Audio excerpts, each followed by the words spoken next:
Un jour débarquent les gendarmes qui arrêtent ma mère, ma sœur cadette et moi-même pendant que ma sœur aînée passe par la fenêtre et se perd dans la nature, assume l'illégalité de la résistance, elle fera partie de réseaux de résistance.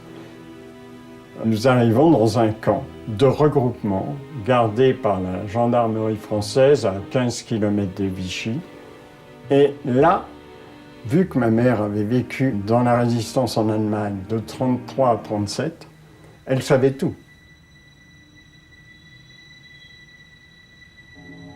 Elle savait Dachau, elle savait les camps, elle savait qu'on arrêtait pas seulement les juifs, pas seulement les communistes, les libéraux. Et elle avertissait l'ensemble des juifs français qui avaient aucune idée de ce qui allait se passer, de où on les envoyait. Et évidemment, personne pour les avertir. Elle disait que le pire était à venir.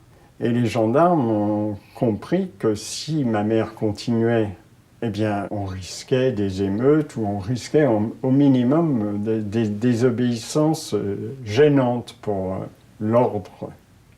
Ça m'a appris une chose quand même, c'est non seulement que ma mère m'a sauvé, mais que le fait de parler, le fait de dire les choses gênantes, certes, vous prenez des risques en disant la vérité, mais vaut mieux dire la vérité parce qu'on risque aussi de trouver une issue.